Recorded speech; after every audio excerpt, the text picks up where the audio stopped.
പുളിയൻകുന്ന് മലയിൽ നിന്ന് നമ്മൾ നേരത്തെ പറഞ്ഞതുപോലെ 4 കിലോമീറ്റർ മാത്രം അകലെയുള്ള സ്ഥലമാണ് കണമല. വന്യജീവി ശല്യത്തിൽ എപ്പോഴും ഉറക്കം നഷ്ടപ്പെട്ട ഒരു നാടാണ് കണമല എന്ന് പറയുന്നത്. 11 മാസം മുൻപ് കാട്ടുപോത്ത് 2 പേരുടെ ജീവൻ എടുത്തത് കണമലയിൽ നിന്നാണ്. അന്ന് തോമസും ചാക്കോയുമെങ്കിൽ ഇന്നലെ അത് ബിജു, നാളെ ആര് എന്നാണ് മലയോരത്തെ മനുഷ്യർ ചോദിക്കുന്നത്. ഇത് നമുക്കറിയാം, 100-200 മീറ്ററിലധികം കൃഷികളാണ്. തൊട്ടുമുറ്റത്തെ വീടാണ്. അതൊക്കെ വീടുകളാണ്.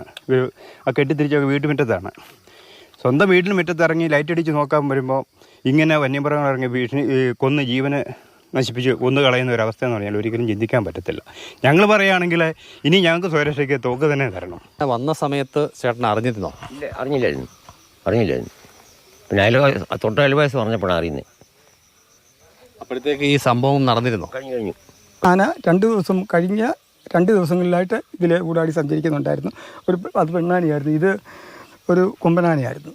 അത് ആ ഭാഗത്തൂടെ പെൻസാർ വണ്ടി കൂടെ ഇങ്ങനെ കയറി വന്ന് ഈ അടിവാരത്തൂടെ വന്ന് ഇങ്ങനെ ഇവിടെ അക്കരെ ഫോറസ്റ്റാണ്, ഇവിടെ സ്ഥിരമായിട്ടുണ്ട്. അത് മൃഗങ്ങൾ ഞങ്ങൾക്ക് സാറേ അത് കൃഷി ചെയ്താലൊന്നും കിട്ടത്തില്ല, താഴെ വെച്ചാൽ കുരങ്ങ് കൊണ്ടുപോകും.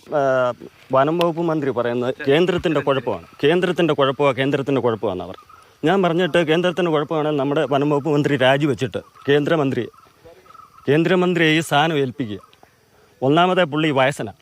പുള്ളിക്ക് എണീറ്റ് നിന്ന് സംസാരിക്കാനുള്ള പ്രാപ്തിയില്ല. പുള്ളി എത്രയും പെട്ടെന്ന് ഈ മന്ത്രി സ്ഥാനം രാജിവെച്ച് കേന്ദ്ര വനം വകുപ്പ് മന്ത്രി ഇത് ഏൽപ്പിക്കും. അപ്പോൾ പ്രശ്നം കൃഷി ചെയ്താലൊന്നും കിട്ടത്തില്ല, താഴെ വെച്ചാൽ കുരങ്ങ് കൊണ്ടുപോകും, മേളി വെച്ചാൽ മലയെണ്ണ കൊണ്ടുപോകും. നിങ്ങൾ വന്നാൽ മതി. വൈകിട്ട് 8 മണിയാകുമ്പോൾ എൻ്റെ പറമ്പിലോട്ട് വരാം. ഞാൻ കാണിച്ചു തരാം. ആന വേണോ, പ്ലാവിനെ വേണോ, കുരങ്ങനെ വേണോ, ഏത് വേണമെന്ന് പറയാം. നിങ്ങൾ മുറ്റത്തോട്ട് വാ, കാണിച്ചു തരാം. എൻ്റെ തൊട്ട് 2ാമത്തെ വീടാണ് ഈ പുള്ളി ഭരിച്ചത്. ഞങ്ങൾക്ക് ജീവിക്കണ്ടേ? ഞങ്ങളെങ്ങനെ ജീവിക്കുന്നു നിങ്ങൾ പറ.